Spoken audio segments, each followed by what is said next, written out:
No, really.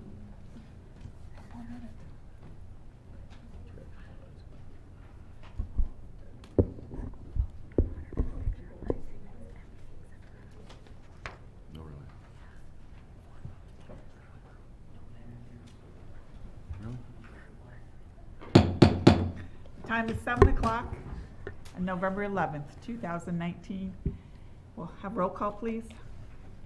Mr. Jones? Here. Mrs. Keller? Here. Mr. Browning? Here. Mr. Rohr? Here. Mr. Hellinger? Here. Vice Mayor Schaefer? Here. Mayor Riggle? Here. Tonight, I am honored to have our invocation done by Reverend Dwight Semino, and the Vietnam Veterans of America, Chapter 1095, to be our color guard for this evening. So I'll have you guys bring the flags in first, and then we'll do prayer. I'll please stand. Forward. Hold.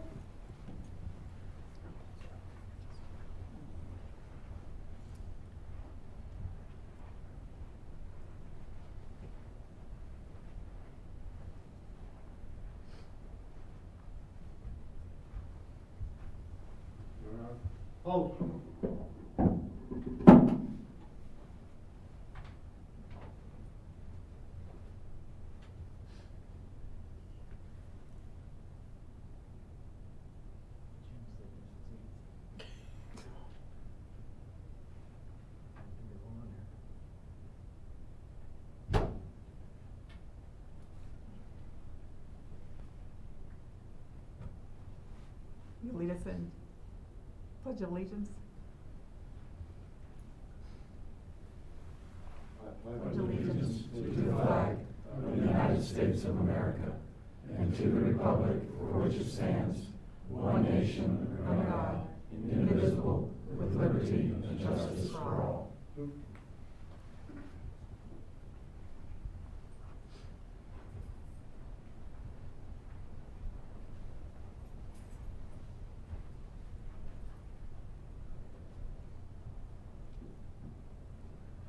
Would you bow your heads with me, please? Our precious and most kind Heavenly Father, we come to you this evening thanking you for all of your many blessings. Most importantly, we thank you for your Son, Jesus Christ. We thank you, Father, for this great country that you've given us, the great state of Ohio, Delaware County, city of Delaware. Thank you for the privilege of being a part of the city council meeting tonight. And especially, we also thank you today, Father, for this day, Veterans Day. We thank you for every man, every woman who has ever worn the uniform to defend and protect this great country that you've given us. We would ask your blessing on the work that is done here tonight. Let it bless everyone that is involved and the citizens under which things might transpire. We give you the praise for all that's done in Jesus' name, and they all said, Amen. Thank you very much. Thank you, gentlemen.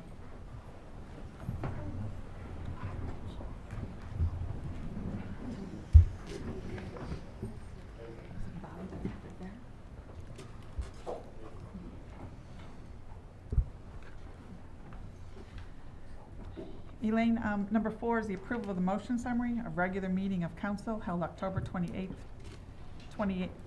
2019, as recorded and transcribed. What is the wish of council? Approval.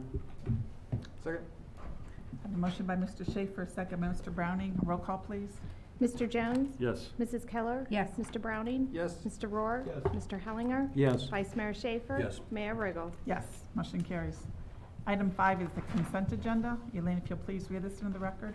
Item A, acceptance of the motion summary of the Planning Commission meeting held on October 2nd, 2019, as recorded and transcribed. Item B, acceptance of the motion summary of the Civil Service Commission meeting held on October 9th, 2019, as recorded and transcribed. Item C, resolution number 19-48, a resolution authorizing the city manager to enter into cooperative agreement with the Ohio Department of Transportation for the resurfacing of portions of State Route 37 between Troy Road and US 36. Item D, resolution number 19-49, a resolution authorizing the city manager to enter into a cooperative agreement with the Ohio Department of Transportation for the US 23, US 36 exit bin wall improvements project. Item E, establish November 25th, 2019 at 8:00 p.m. as a date and time for a public hearing and second reading of ordinance number 19-67, an ordinance approving a development text amendment for Delaware Development Plan LTD for Coglin's Crossing to sub-areas 2, 5, and 6 on approximately 80 acres located east of US 23, west of Stratford Road, north of Meeker Way, and south of Elliott Estates subdivision and zoned A1 PMU, agricultural district with a planned mixed-use overlay district. Item F, established November 25th, 2019 at 7:30 p.m. as a date and time for a public hearing and first reading of ordinance number 19-69, an ordinance making appropriations for the year 2020 and declaring an emergency. And item G, established December 9th, 2019 at 7:30 p.m. as a date and time for a public hearing and second reading of ordinance number 19-69, an ordinance making appropriations for the year 2020 and declaring an emergency. Thank you. Move for approval of the consent agenda. Second. I have a motion by Mrs. Keller, a second by Mr. Schaefer. Any further discussion? Roll call, please. Mr. Jones? Yes. Mrs. Keller? Yes. Mr. Browning? Yes. Mr. Rohr? Yes. Mr. Hellinger? Yes. Vice Mayor Schaefer? Yes. Mayor Riggle? Yes, motion carries.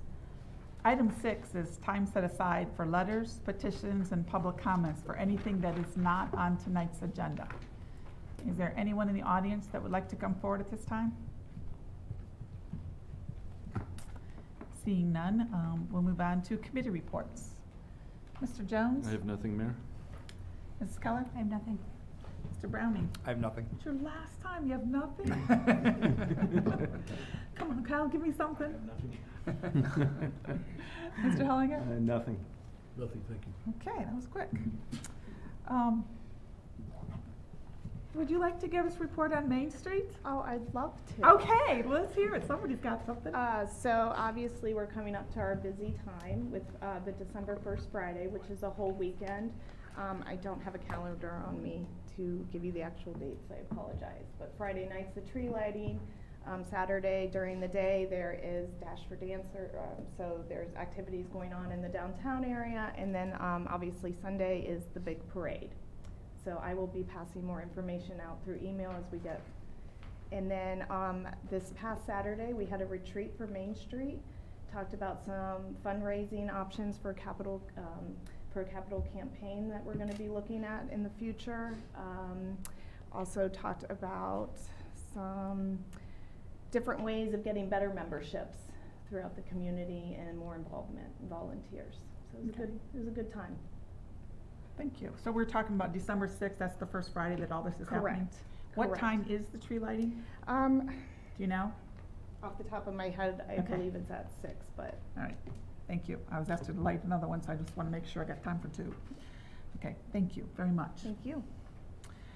We're going to have a presentation tonight for our Sister City Annual Update by Rand Giebert. You'll come forward, please.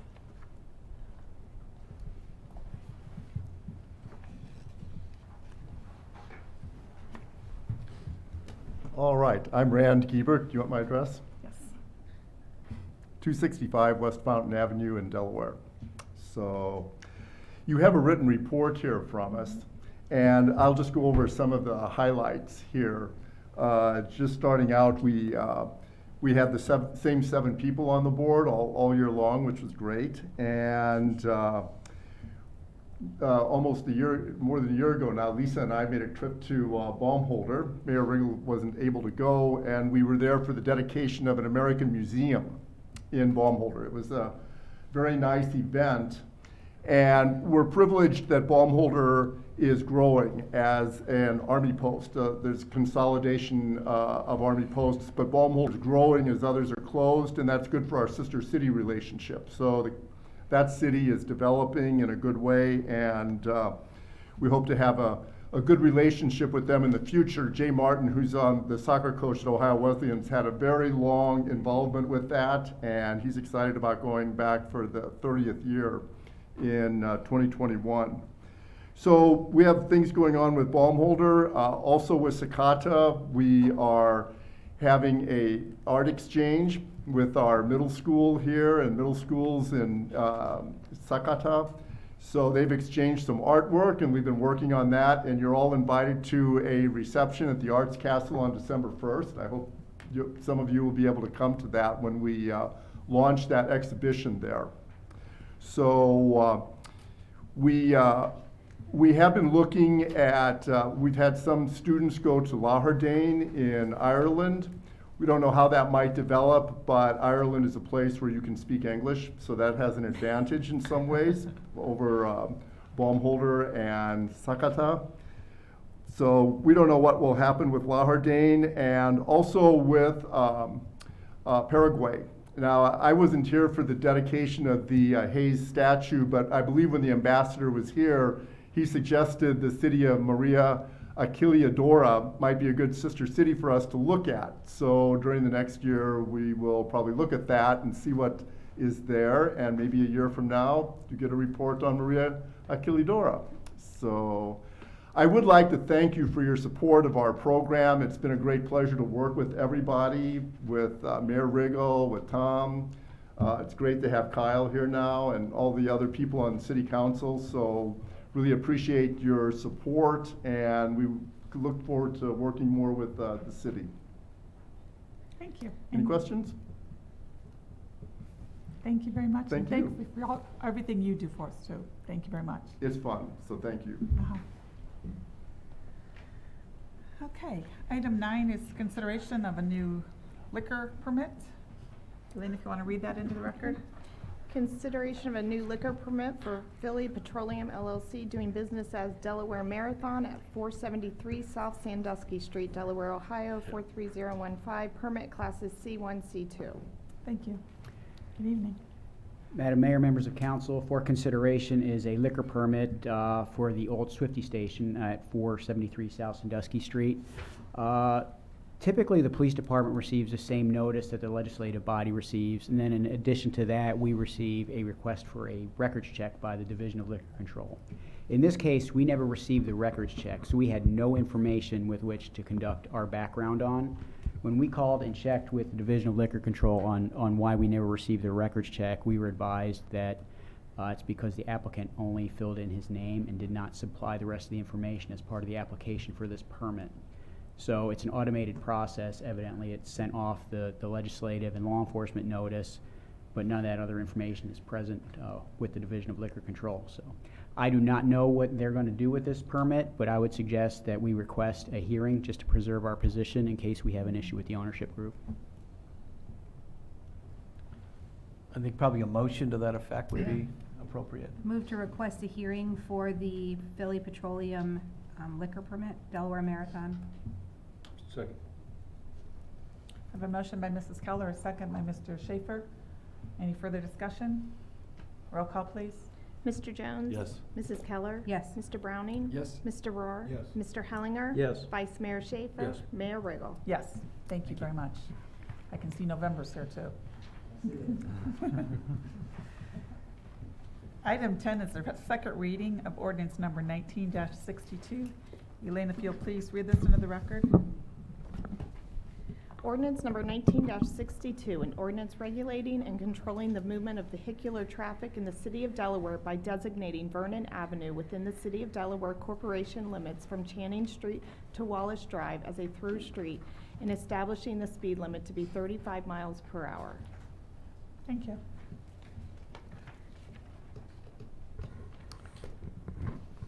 Madam Mayor, members of council, I made the full presentation the last meeting, but just recall that we are matching the township's change in speed limit that went from 55 to 35. So we're going to match the 35 mile per hour speed limit going from 25 to 35 on Vernon Avenue. And we recommend adoption of this. I know one of the questions Councilman Hellinger had, I don't know, George, if you want to elaborate, just in terms of with the point project coming up in the next few years, will that, do you think that's going to, it's a cut through obviously, but do you think the speed could be an issue?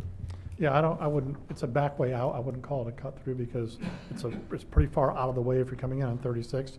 It does help out the residents in that area though. This year when we've been limiting traffic on William Street and sometimes closing it during the daytime, it has provided merit to people that live really north of the whole 37 corridor as an alternate way out.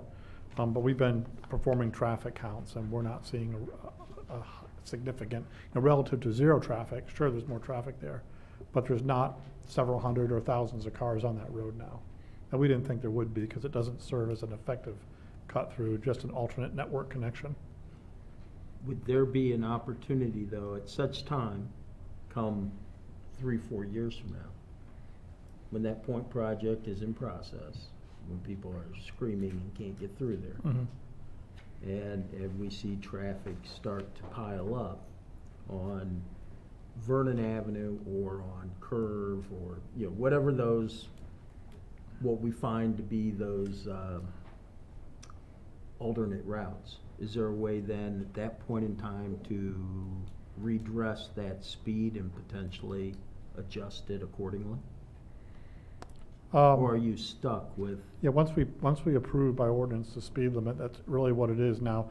Within our jurisdiction, we can change our speeds, which we can't go below prima facie speed. In this case, we're actually going above from 25 to 35. But the part of Vernon Avenue that's outside our jurisdiction, which is largely half the road, is in the township and controlled by the state of Ohio. And they've set their speed limit at 35, and it's highly unlikely that would ever be adjusted, even with a point project going on. If I understand, is your concern that there might be a lot of people finding that way and traveling through and going through a high rate of speed? Yeah, that and also just the condition of that road. I Yes. mean, it's your typical Yep. crappy township road. There's no berms, it's terrible pavement. It's just not, in my mind, it's not suitable for, especially if you get any type of volume at 35. Right. And we've had some preliminary discussions through the county engineer's office of perhaps a mutual project to make improvements on that section of road, both the section within the city and the section within the township. Very similar to how we worked on Warrensburg Road, Stratford Road, Pollock Road, with mutual cooperative efforts to bring the road up to better condition, where typically the county acts as lead and we participate somehow. Very similar to the legislation we approved earlier tonight with the cooperative agreements with the state. So that's possible that we could do that. It may be something we want to look into before the point project.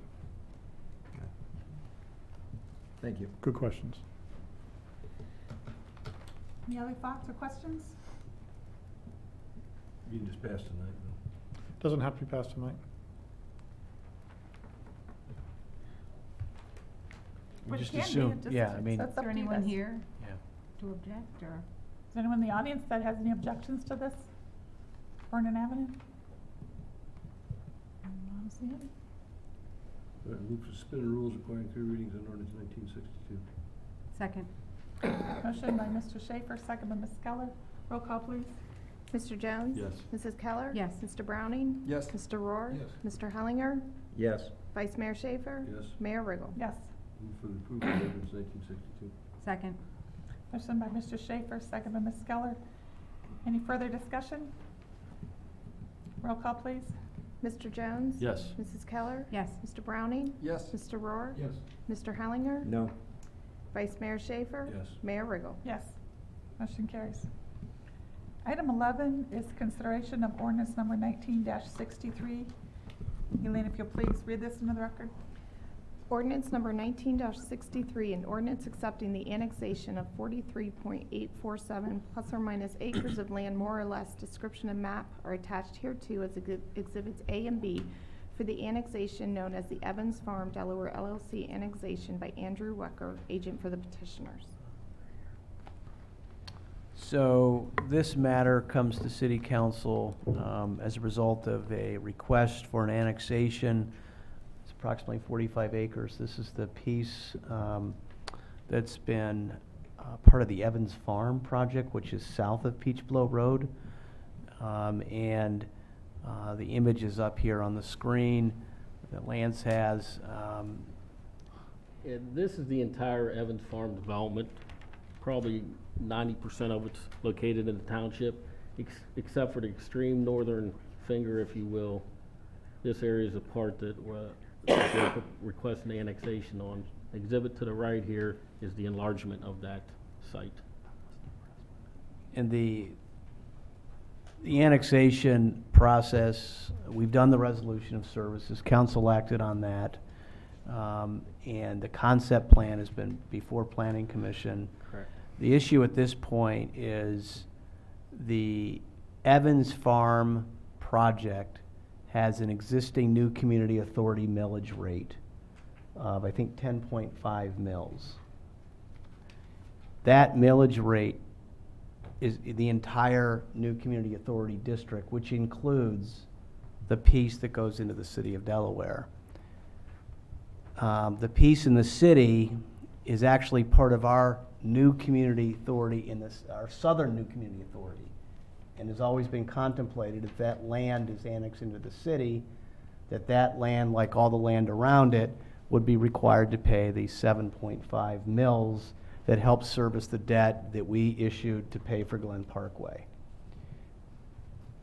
So there's a conflict, and we're trying to resolve it. Our city attorney, Darren Schulman, had a meeting last week with the principals of Evans Farm to work through some options, and we're trying to work through those. But if we can't resolve it by January, there's a deadline by which you have to either accept or reject the annexation. If we can't get this resolved, it would be staff's recommendation that you not do the annexation. It's just, so we're trying to figure that out now.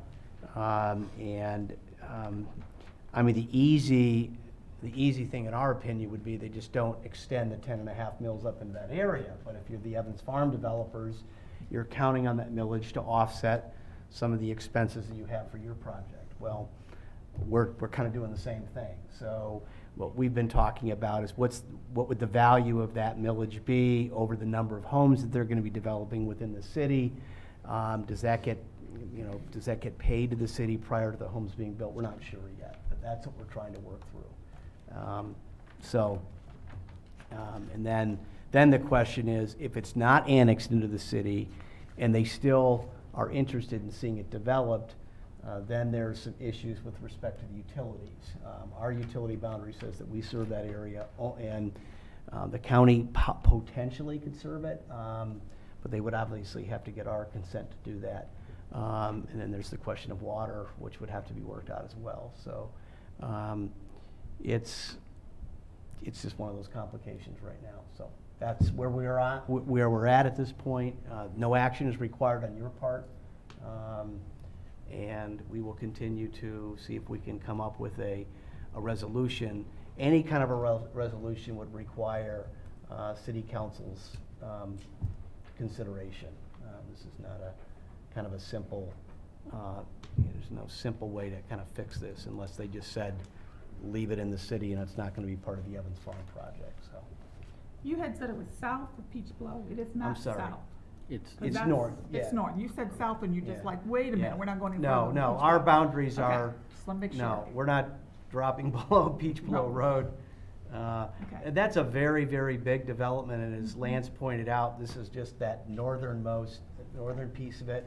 And I think they're probably, they see, my thinking is that the Gurdon property is developing. There's some momentum that's gonna be with that, and I think their thinking is, let's see if we can, at the same time, develop our piece, at the same time, so. But it's held up at this point, so. Okay. And hopefully we'll have a more complete report for you at a subsequent meeting. So, no action. Okay. Item 12 is consideration of ordinance number 19-64. Ordinance number 19-64, an ordinance approving a combined preliminary and final development plan for Green Dental office expansion at 133 West Hall Drive on approximately 0.991 acres on property zone B3 Community Business District. Thank you. I'll give you a quick presentation on this. Some of the history. Planning Commission last Wednesday approved a combined preliminary and final development plan 7-0 with the 8 conditions identified in the ordinance. The site is just south of Hall Road. It's zoned B3 Business Commercial District. The building itself was built right around 2000 or so. And you can see the building's on the western portion of the site. You have a parking lot, then you have a bunch of trees on the eastern portion of the site. This is the proposed site plan. The yellow is the existing building. The red is the addition, that's about 745 square feet. And the existing parking lot is in white, that they keep these spaces, and the additional spaces would be further to the east in the gray for a total of 31 parking spaces. The access to the site would remain the same. The addition would be, on the eastern portion of it, would be brick and vinyl siding to match the existing building. There is some tree replacement required per our tree replacement ordinance. 129 caliper inches need to be replaced, or a payment in lieu, or a combination of each. Be happy to answer any questions you may have. Any questions for Lance? The applicant is here if you want to, if anyone has any questions, we could have him come forward. Any questions for the applicant? Okay. Do you want to come forward and say anything? He was pretty shy the last time. I know he's here. What I said Wednesday is. You have to come to the microphone, you know the rules. Name and address, come on. We did this to you last Wednesday. I'm basically shocked. I know you are. I wasn't gonna make you come forward. What I said Wednesday still stands. Wait, name and Oh, address. thank you. My name is Dr. Robert Green. My address is I'll go with my business address, 133 West Hall Drive. Been a lifelong Delaware resident. My father was in practice here in the 60s. I was with him for 10 years. When he passed away of cancer, we moved over here. And my son's coming in, well, it'll be in 2020. And the expansion is to help him. I have an existing partner, Jim Pilecki, Dr. Jim Pilecki. And like I said Wednesday, I've always been proud to be a member of Delaware. I was educated at Delaware Hayes, Ohio Wesleyan, and Ohio State, and came back to this great community to raise my family. And I appreciate your support. Thank you. Thank you.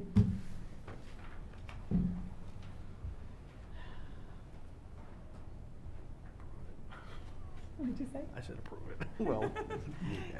Any motions, or do you wanna, do you wanna wait? Move to suspend the rules requiring 3 readings, ordinance 19-64. Second.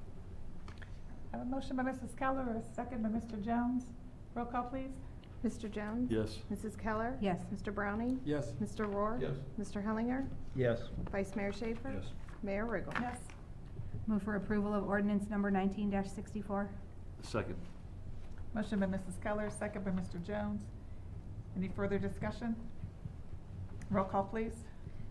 Mr. Jones? Yes. Mrs. Keller? Yes. Mr. Browning? Yes. Mr. Rohr? Yes. Mr. Hellinger? Yes. Vice Mayor Schaefer? Yes. Mayor Riggle? Yes, motion carries. Good luck, and thank you for staying in Delaware. Happy holidays. Item 13 is consideration of ordinance number 19-65. And you can also do number 14, which is 1966. Yes. Ordinance number 19-65, an ordinance approving a preliminary development plan request by TNR Properties for the enclave at the Ravines at Olentangy containing 87 single-family attached units on approximately 14.906 acres on property zoned R6 PMU, multifamily residential district with a planned mixed-use overlay district and located on the north side of Curve Road and west of Rockdale Run. An ordinance number 19-66, an ordinance approving a preliminary subdivision plat request by TNR Properties for the enclave at the Ravines at Olentangy containing 87 single-family attached units on approximately 14.906 acres on property zoned R6 PMU, multifamily residential district with a planned mixed-use overlay district located on the north side of Curve Road and west of Rockdale Run. Yes, give you some history of this. Last week, Planning Commission approved this the preliminary development plan and preliminary subdivision plat 7-0 with 13 conditions each. The 121 acre site is located in this area, has several different zonings, has the PMU, it's, M1, R3, R6, R4, the zoning, it's one of the original mixed-use rezonings, developments in the city. It allowed a maximum of 334 units on 121 acres. It was initially divided up into 5 sub-areas. Sub-area 1 is in the center, and that's the single-family district, and they're actually constructing homes now on the section 1, which is about 47 single-family houses. Sub-area 2 is located just east of that, and that is 18 lots that allows 36 attached units. Sub-area 3, which we're reviewing tonight, is actually allowed 90 condominium units on about the 14-acre site. Sub-area 4 was a assisted living area located in this area. However, last year the developer combined that with sub-area 1, so sub-area 4 went away. And sub-area 5 is in the northern portion of the site, and that's where the mixed-use office and manufacturing area would be, and that's about 30 acres. Also, the developer on the the eastern portion of the site dedicated about 13 acres to the city when this was approved for the city park that ultimately the city would have to program. This is the aerial of the site. The area, sub-area 3 is vacant. It's agricultural land. It's in the southern portion of the development. This is the approved preliminary development plan. It's in the southern portion, Front and Curve Road. This is the plan itself. He has 87 total units. 86 would be attached, 2-family units. There would be 1 single-family unit on the site on about the 14 acres. There'd be 2 accesses point from Rockdale Run that would extend south and west into the site and form a loop. That would be a private street, 24-foot wide with no parking on it. The lots would be fee simple lots in a condominium association, very similar to the enclaves of Adelaide. It's just west of Houck Road. The houses themselves would be a minimum 1,200 square foot building with a 2-car garage. This is an example of the likely product that they would build, construct. Again, this is similar to Adelaide Park that's been very successful this year.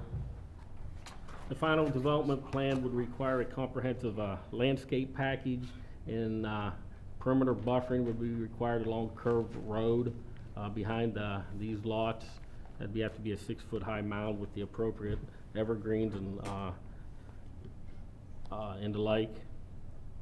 Lighting and signage plans would be required for the final development plan, and no trees are removed on this site. And the retention pond would be extended, enlarged, that's located on the northwestern portion of the site. Again, staff or planning commission approved this with 13 conditions. I'd be happy to answer any questions you may have.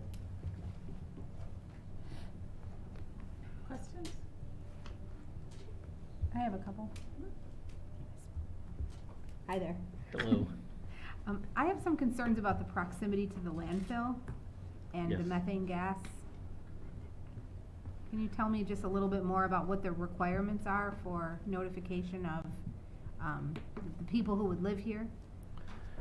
I'm not sure the exact notification requirements, but I believe Bill has been contacting the owner about some regulations that were put in place back Sure. in 2004, I believe. There's a lot of history on this site that goes back, but the Cliff Note version is properties that are within the 1,000-foot buffer area around an existing or closed landfill are required to have additional monitoring requirements, notification requirements.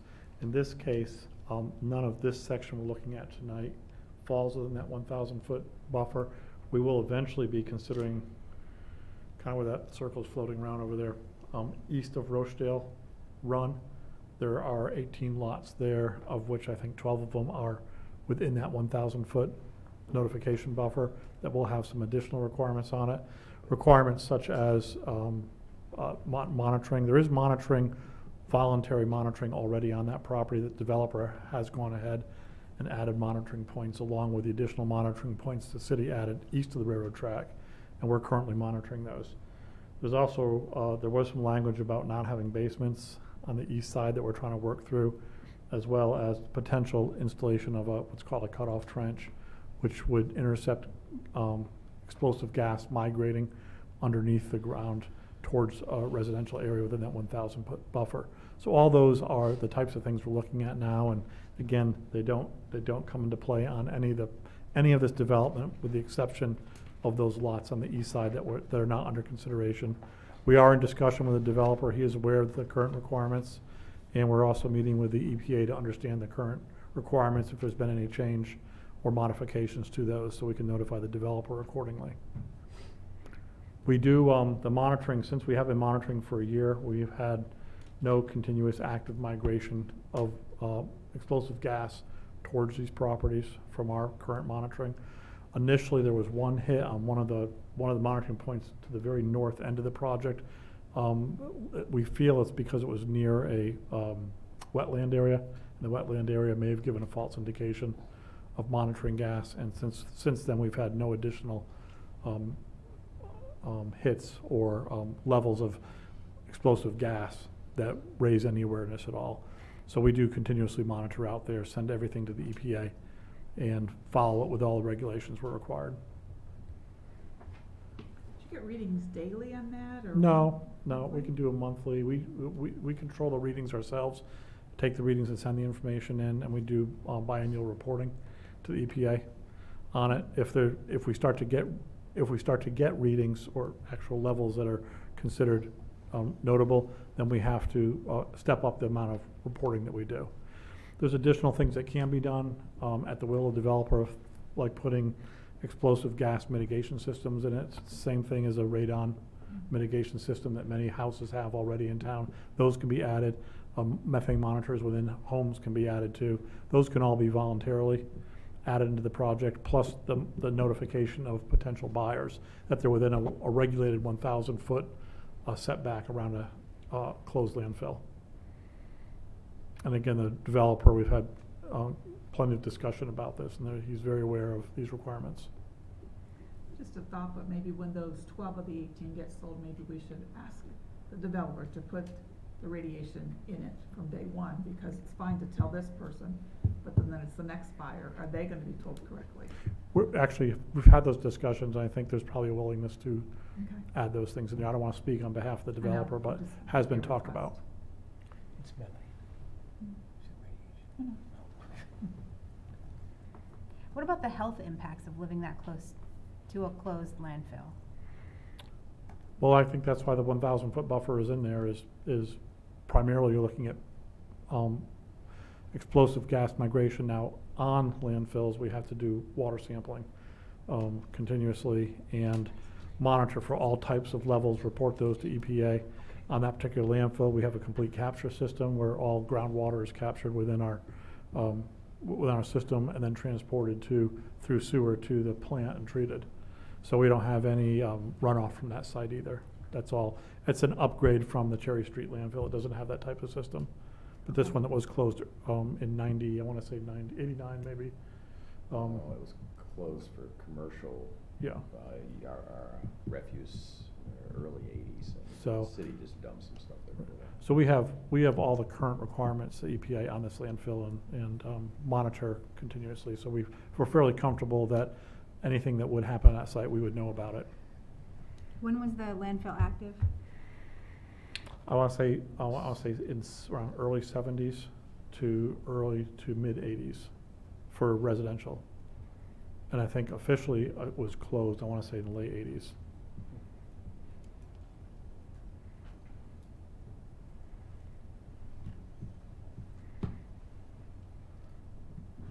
Any other questions?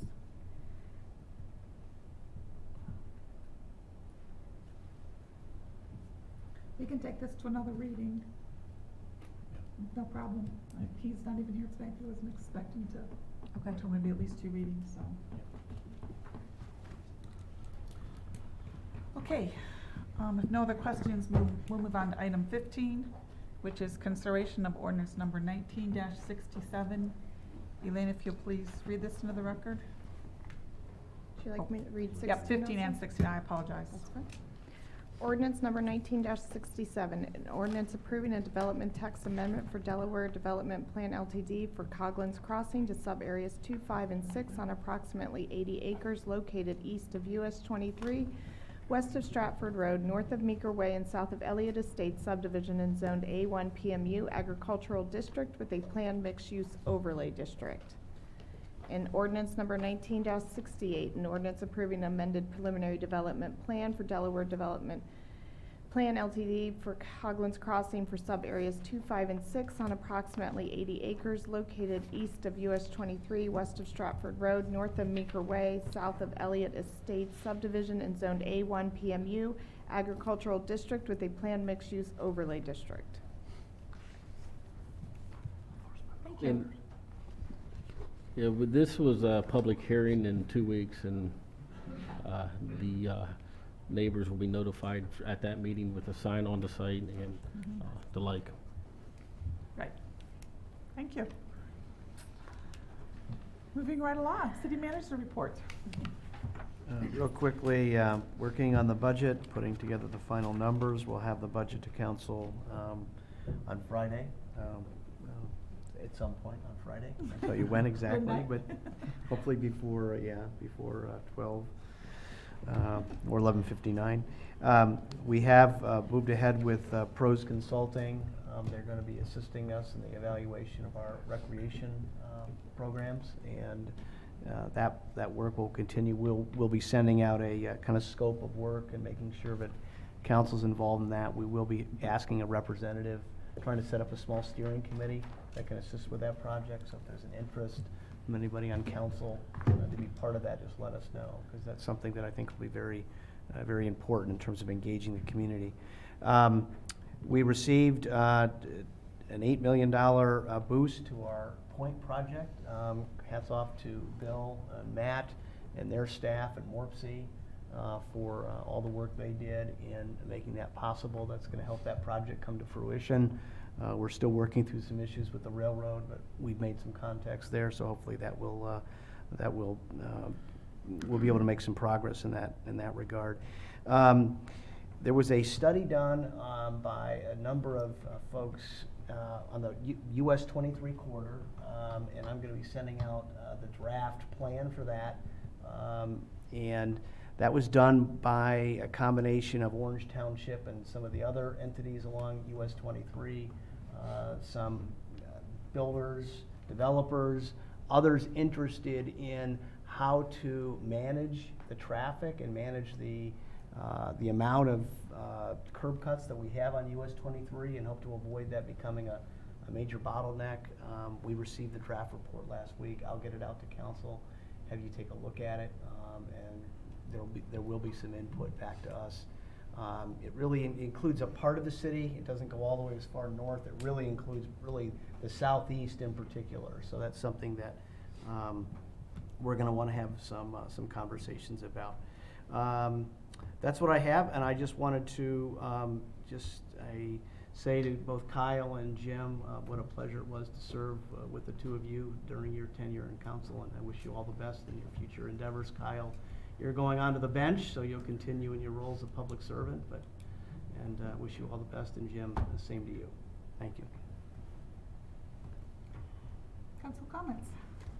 Mr. Jones. Just briefly, I would congratulate all the winners of their elections last week, and I also say thank you for your service to both Jim and Kyle. And Kyle, don't take this the wrong way, but I hope I never see you outside like a restaurant or something in town. So, and if I do, just remember we're buddies. The same way when I was across. Yeah. But thank you guys for your service. That's all. Mrs. Scott?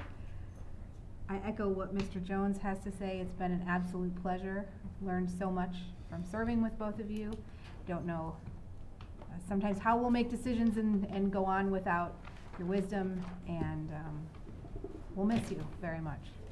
So thank you very much for the pleasure of serving with you. I wanted to thank department staff and department heads. We've got a great staff. It's a tremendous asset to everybody. So thank you for all your work, and just doing the work and getting it done. So thank you. Special thanks to Tom. Thank you. You do a great job. Thank you. And a special thanks to the folks that actually run the city, Elaine and Kim. I appreciate it, so. And council, I've enjoyed my time here. It's been short, and it's been my privilege to serve with you, so thank you. And I won't miss all the meetings, but I will miss all of you. I would echo that. Thanks to city staff. And I came into this with a background in criminal justice, but I learned an incredible amount about fire and sewer and water and, and it's the politics of what happens when you flush the toilet and making sure that goes right. So, and I learned, like I said, I learned a tremendous amount. It's been great. And I guess I'd plug, since I'm leaving, I can plug you guys. This is a tremendous amount of work. So those of you who are out there, and I know you two gentlemen that are coming in here, I hope you didn't do it for the money because it's not worth it at all. But it's a tremendous amount of work, but it's very rewarding, and it's a very collegial group, and it's a pleasure to work with all of you. So thank you. Thank you. Mr. Hollier. Good luck, gentlemen. I too would like to thank both of you for your service. It's been great working with you, and congratulations to Lisa and to our 2 new council members. Look forward to working with you in the days ahead. Don't forget Chris, he got elected too. Well, But just by myself. As long as I remember to vote for myself, I was okay. It was a tough fight, but you pulled it out. Yeah, Congratulations. we're done. Well, we're not just colleagues, we're friends, and I really appreciate that. We've learned a lot from each other, so thank you. We're gonna really miss you guys. We do have something, before I get to that, I don't know if all of you made it to the parade. Now, Lisa worked hard, Mike Rush worked hard yesterday, Elaine worked very hard yesterday. Our parade was fantastic. The police officers, they were just telling them thank you, thank you, thank you. All our fire trucks that showed up, our guys, it was the best day. The weather was perfect. At 3:30, that sun came out. At 3:20, when that flyer went over that I just kept praying that would come, and there it was, and the sky was just gorgeous. It was our biggest Veterans Day parade ever. We had 82 entries. We had over 600, almost 700 people in the parade itself. And the streets, there were people on the streets. It just made me feel so good to be here. We are truly a hallmark city, so I'm just so proud of it. So I have something for the 2 of you from council. Why don't you guys come out front? I'll make you work for it.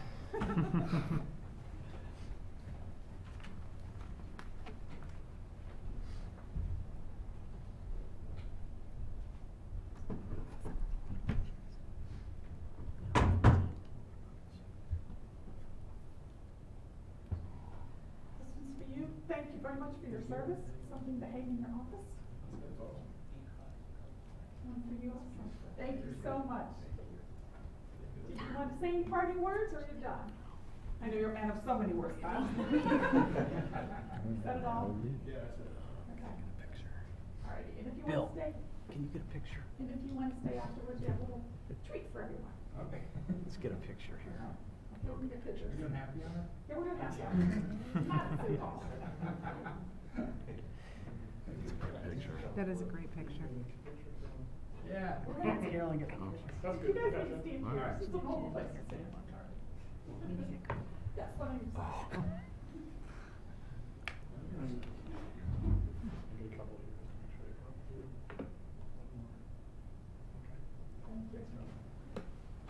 Thank you.